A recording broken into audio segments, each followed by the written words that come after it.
And welcome to UTV Live. Tonight's headlines.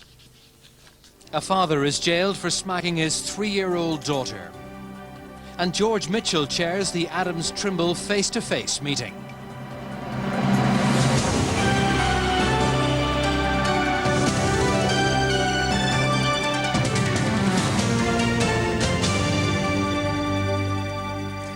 Also tonight, mopping up after the flooding, farmers say they're paying the price for the loss of their crops. Potato harvest has now come to a halt. It's the same story in the cereal sector. Our apple producers are reporting wind damage and a loss of crop there. That story later, but first the details behind the headlines. A 36-year-old Armagh man has been sentenced to 2 months imprisonment for assaulting his 3-year-old daughter.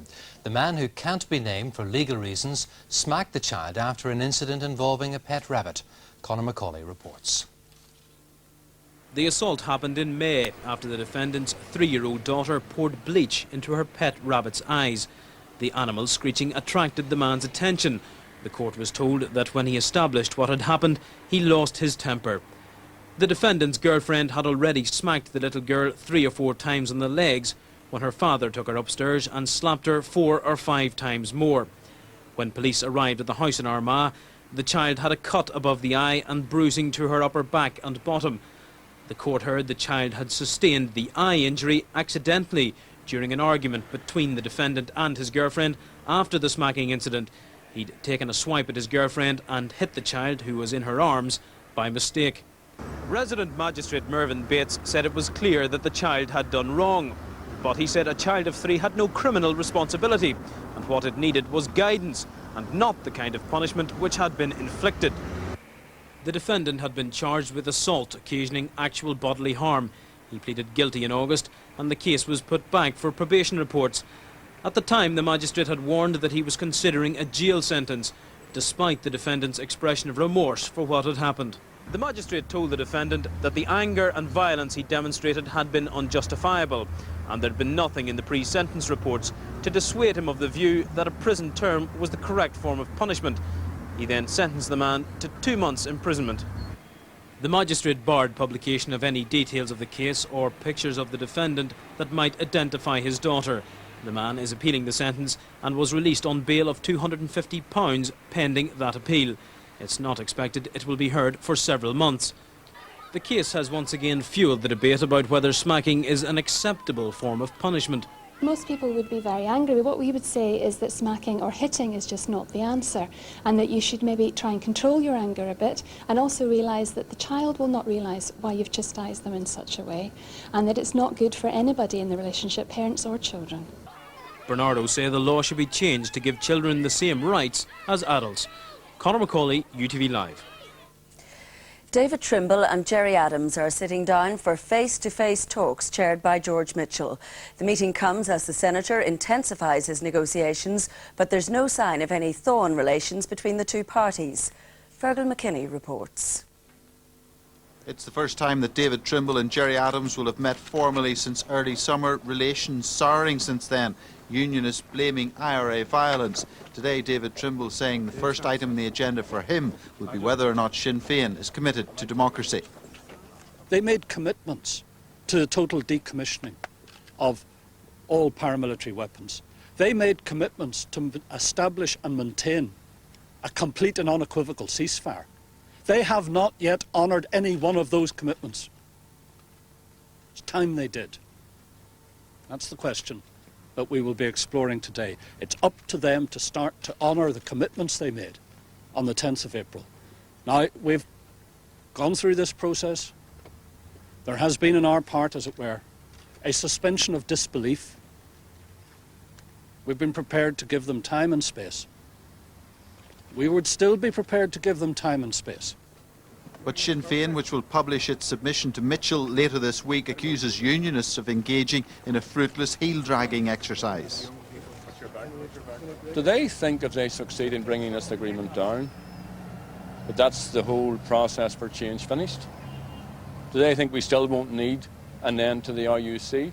That we still don't need all the constitutional and institutional change which is required? That we still don't need an equality agenda? Do you think that people's expectations are going to be dashed by what is a long filibuster by unionism? And the answer to that is a resounding no. We are going to get all of those changes. They can delay, they can put off the time in which those changes can be brought about, but they cannot prevent the changes themselves being brought about. And once again, the challenge is for them to manage the changes, to join with the rest of us, as we did on Good Friday, to agree and then to agree now the implementation of those changes. And Seamus Mallon says that Senator Mitchell, following this week's meeting, should make his mind up soon on whether the process is going forward. Well, the Senator's made clear to everybody from his very first press conference that he wasn't going to hang about. He made it clear that he wasn't going to make a speedy assessment. I think he's given himself every opportunity to make that assessment. This week will be part of it. But how soon, how quickly he makes that decision will depend very much on the reactions of the meetings this week and next week and probably the week afterwards. But I think we can all be very clear that Senator Mitchell isn't here for the long stay. Meanwhile, the DUP is accusing unionists who backed the Michelle Williamson case yesterday of hypocrisy by meeting Sinn Féin today. I think most people see the Ulster Unionist Party sorrowing with the victims of Northern Ireland and shedding tears with the victims of Northern Ireland, and they welcome that. But then they see the Ulster Unionist Party moments later drinking tea with the enemies of Northern Ireland and negotiating the Belfast Agreement. So George Mitchell's review now enters its more intensive phase. I suppose there is some movement in that David Trimble and Gerry Adams are now meeting formally, but there's no movement politically. Their positions stay the same. Fergal McKinney, UTV Live, Castle Buildings. Well, our political correspondent Ken Reid joins me now. Gerry Adams and David Trimble are still in that meeting. What's George Mitchell trying to do at the moment? Well, I think we must look back to Hillsborough and the Castle Buildings the last week in June and early July, when the governments tried to manufacture a situation where you would move into a sort of a shadow executive and then into a full executive when the start of decommissioning actually occurred. The buzzwords at the moment are jumping together, that is, that decommissioning and the setting up of the executive should happen together. But the problems are the same as they were in June, and there's a complete lack of trust. There's no great expectation out of this meeting today, but at least they are talking and they are trying, and the governments are trying to force this thing through, with George Mitchell, of course, the key player. If this collapses, what happens next? Well, of course, the governments would say they don't want that to happen. They will try and make sure that it doesn't happen. But it's interesting what Gerry Adams said there. There's no doubt that if this collapses, the governments will say, well, we'll have to go back to this. But I think you would find that the Anglo-Irish Agreement would be reenacted and so forth. And I think the governments would look at the powers, particularly of district councils. I think that they see district councils are working quite well. It's interesting, they were in the Patent Commission and so forth. They will keep saying, look, we want to go back to the Assembly, whatever, eventually, if we could get this massive leap. But I think that they will start looking at Plan B. I know they're looking at Plan B at the moment in a very slight way. And the role of district councils, for example, that they could be crucial in the future. Despite all that, is George Mitchell confident of a breakthrough, do you think? Well, he's certainly trying his best. But there is this difficulty. We know we've had it since the Good Friday Agreement went through nearly 18 months ago. I think that it'll be interesting this week. George Mitchell's likely to tell the two governments whether it's possible or not. For now, Ken Reid, thank you. Farmers here are paying a heavy price for the bad weather. The Ulster Farmers Union says the recent rain and subsequent flooding is destroying thousands of pounds worth of crops. As Jane Lockery reports, the pig sector is also reeling from the news that it won't share in an £11 million government aid package. This is a scene which is all too familiar to many farmers after the recent torrential rain. Flooded fields throughout Northern Ireland have halted the harvest and crops are being left to rot. Cattle too have had to be removed from the rain-soaked fields. They now have to be given shelter and food. Our potato harvest has now come to a halt. It's the same story in the cereal sector. Our apple producers are reporting wind damage and a loss of crop there. And in the livestock sector, we're particularly worried that a lot of farmers will be forced to bring their livestock indoors, and that'll mean winter feeding. Is the weather particularly bad this year? It is particularly bad this September. July and August have been reasonable for us and there's no complaints there, but the rainfall levels in September are well above average, and that's what's causing the problem. It's not just the bad weather that's wreaking havoc. Those working on pig farms like this one here in Ballymoney are outraged that none of the £11.5 million aid package announced by the government yesterday is destined for their industry. Instead, it's to be distributed between cattle and sheep farmers. What would have helped us if the government had done something to support an industry that's been losing money for 2 years? How much money are you losing whenever you sell a pig, for example? Well, as far as I'm concerned, Jane, every pig that goes up the road's losing me £15. And Lord Dubs is our representative as far as agriculture is concerned, and he hasn't done one thing. He apologised greatly for doing nothing. He also told us that keeps repeating the fact that they spent 30-odd thousand on last year's pigs after the fire in L&C, and it's really only a pittance and very few people get any benefit out of it. Our pig industry is slowly closing down. We cannot survive. Jane Lockery, UTV Live, Ballymoney. 2 brothers have been remanded in custody charged with possessing a coffee jar bomb and 58 shotgun cartridges. It was alleged at Belfast Magistrates Court the items were found at the home in Whitewell Crescent, Newton Abbey, of 18-year-old Kenneth Griffin and his 20-year-old brother Bernard Patrick Griffin. They deny charges of having the homemade device and ammunition with intent to endanger life. Journalist Ed Maloney has lost a court bid to get access to documents which he believes could save him from jail for refusing to hand over notes relating to the murder of solicitor Pat Finucane. Mr Maloney said he was disappointed with the decision. Mr Justice Kerr refused to grant the journalist discovery of statements made to the police by William Stobie, who's charged with Mr Finucane's murder in 1989. Women leaders from America and Northern Ireland are coming together this week to try to increase female participation in politics. At a 3-day conference in Belfast, women are exchanging strategies for crossing divides and tackling issues like childcare and economic development. Letitia Fitzpatrick reports. At a Belfast hotel, American women are sharing with local trade unionists, community leaders and politicians their expertise in strengthening women's leadership and links. The US Centre for Policy Alternatives encourages women to sharpen the skills they need to use their voices and achieve political goals. We have to care about our families and our communities as we care about our economy, that all of that has to move together.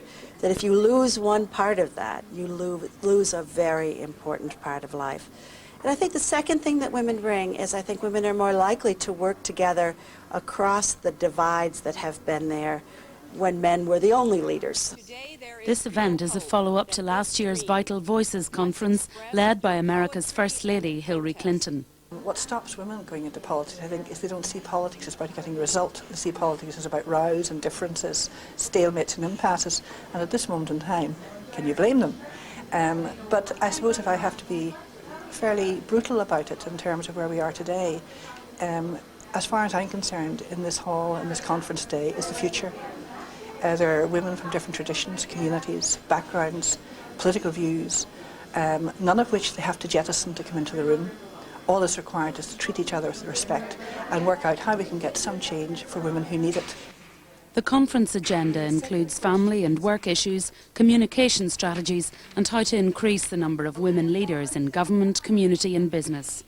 The message from this conference is that around the world, women are holding their communities together and are the engines driving their economies. Therefore, they should be encouraged to take a lead in the political arena to achieve change. Letitia Fitzpatrick, UTV Live, Belfast. Well, after the break in sport, Rangers preparing for their big challenge tonight. And at 6:30, the national and international news with Trevor MacDonald. Coming up on the ITV Evening News, the earthquake that's devastated Taiwan. At least 1,500 people have died. Rescue teams are searching for survivors. We report live from the scene. The Countess of Wessex hits back at her critics. She says she won't give up her job. And Paddy Ashdown says his final farewell to the Liberal Democrats. Join me for the ITV Evening News tonight at 6:30.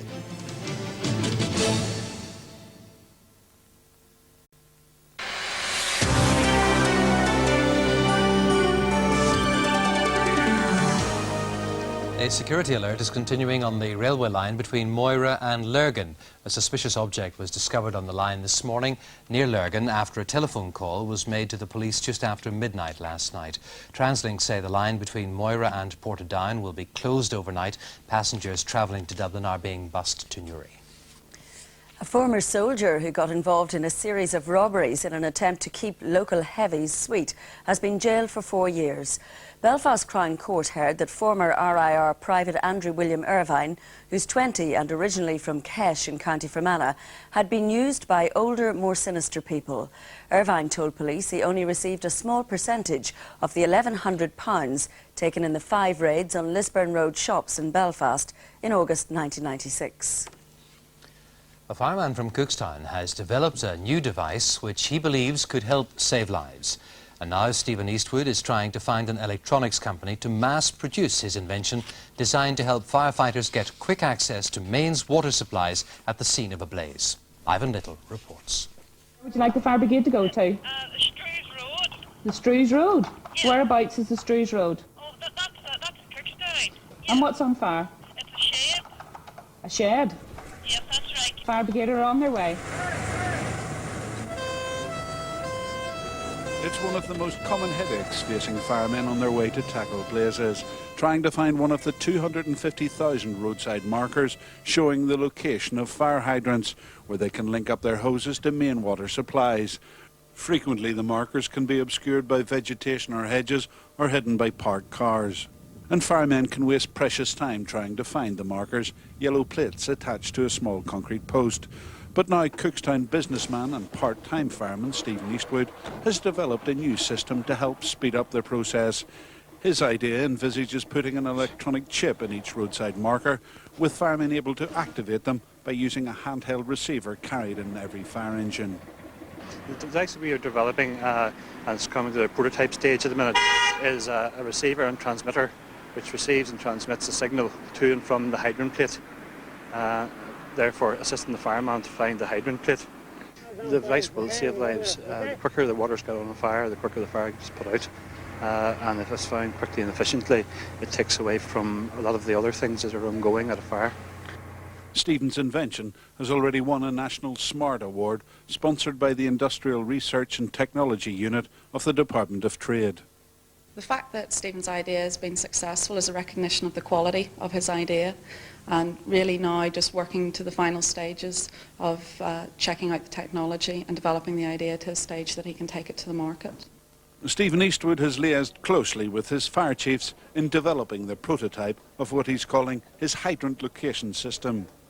This is an excellent idea, and it will be of great benefit to us to locate the hydrants more quickly and get us water to attack the fires.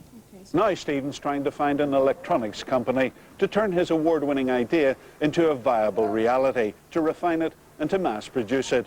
And he believes there's a worldwide market for his invention. We've looked at different aspects. One was a Canadian aspect where the hydrants are above ground, but for 3 months in the year they're covered with snow. And this hydrant location system would be adapted to that as well. And we've looked at different countries where the principle would be still the same, but would be in a different type of marker. Ivan Little, UTV Live, County Tyrone. Well, soccer seems to be dominating sport tonight. Bringing us up to date, Adrian. Thanks, Kate. We love soccer at the moment. But first of all, in the Ryder Cup, no surprises today in the European pairings on the first official day of practice. Darren Clark's been paired with his friend Lee Westwood, Jesper Parnevik and Sergio Garcia, and Jose Maria Olazabal and Miguel Jimenez are also paired. It seems likely that Colin Montgomery will partner Open champion Paul Lowry. Mal Donaghy's appointment as manager of Newry Town has come as a shock to many in the football world. The former Manchester United and Chelsea star takes over the showgrounds after months of turmoil at the showgrounds. Fonnega Cleary reports. Donaghy takes over after months of turmoil at the showgrounds, following the resignation of Joe Rice and joint managerial team Harry Fay and Ollie Ralph. Some thought results would suffer following their departure, but Donaghy inherits a team who are sitting second in the league and have got into the goal-scoring habit, 9 in their last 3 outings. Mal Donaghy has been capped 91 times for his country and has made around 800 first-class appearances, and will continue as IFA Development Officer for counties Down and Armagh, which should bring the best of local talent to the club.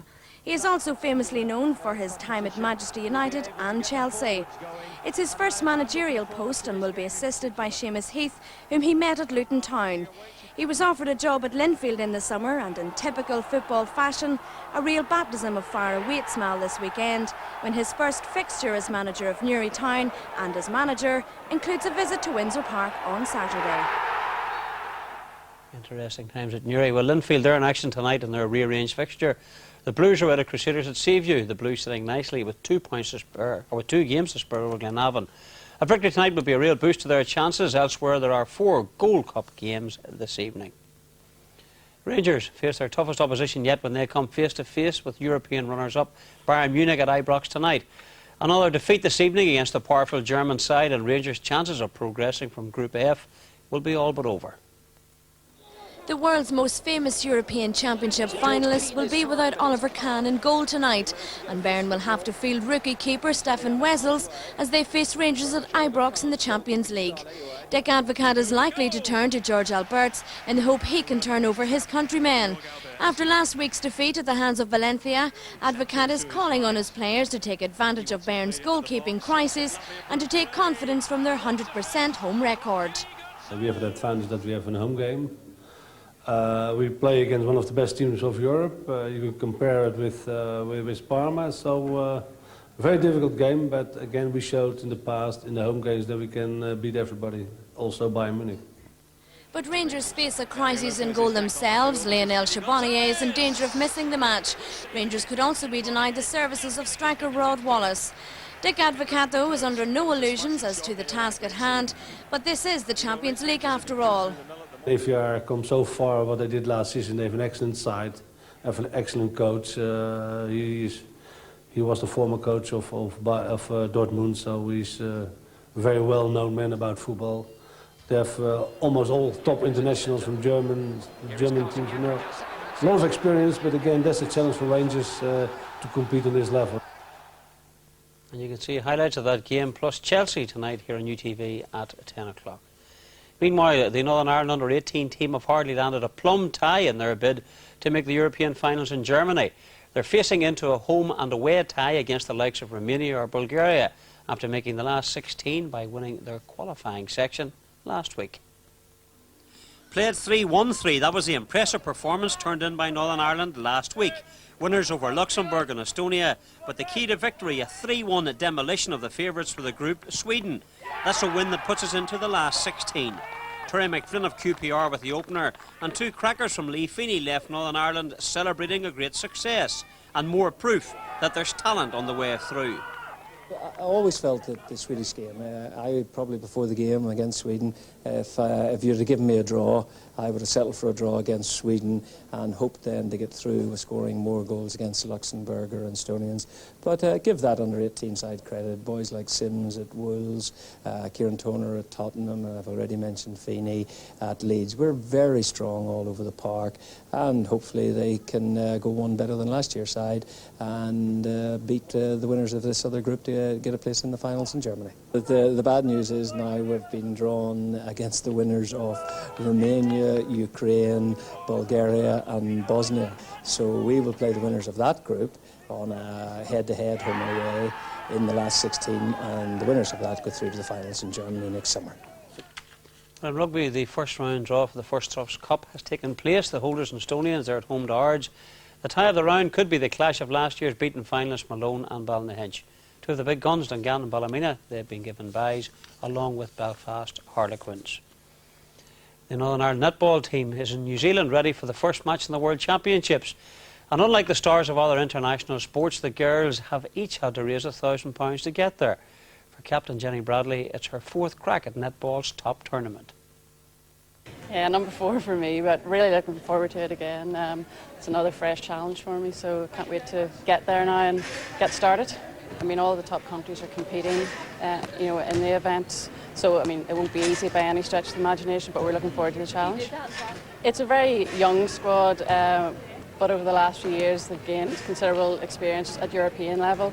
Obviously, the world stage will be, difficult for some of them, but I think they're showing the commitment and determination. I think they'll do well. We're placed at the minute around 17th position, so we hope just to win our first game, get out of our first group and move up into the top 16 places, just to do as well as we can and to go as far as we can.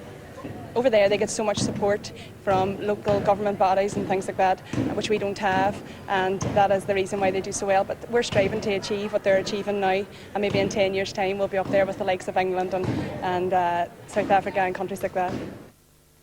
Kilkenny hurler PJ Delaney remains in a critical condition in hospital after a vicious attack at the weekend in Thurles.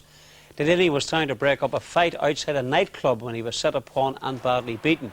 He suffered a fractured skull and internal bleeding and remains seriously ill in Cork. 2 weeks ago, Delaney played for the Kilkenny side, beaten by Cork in the All-Ireland final, and members of the victorious Cork side have been to his bedside. The attack has been condemned by GA President Joe McDonagh, and the thoughts of all sportsmen and women are with PJ Delaney and his family tonight. And just speaking about tonight, just a reminder again, Chelsea and Rangers tonight, 10 o'clock here on UTV, the highlights in the Champions League. That's it, Kate. Thanks, Adrian. Well, that's it from us for this evening. Our news updates are at 8 o'clock and 9, and the late bulletin is at about 11:20. Just a quick recap on the weather tonight before we go. Cloud will increase tonight. It's going to bring rain later. Tomorrow will be bright with some sunny spells and occasional showers. That's UTV Live on Tuesday, September the 21st. 12 hours of day, 12 hours of night. The day when an Armagh father was jailed for 2 months for smacking his 3-year-old daughter. He's to appeal. Until tomorrow, from all of us on the programme, good night. Good night.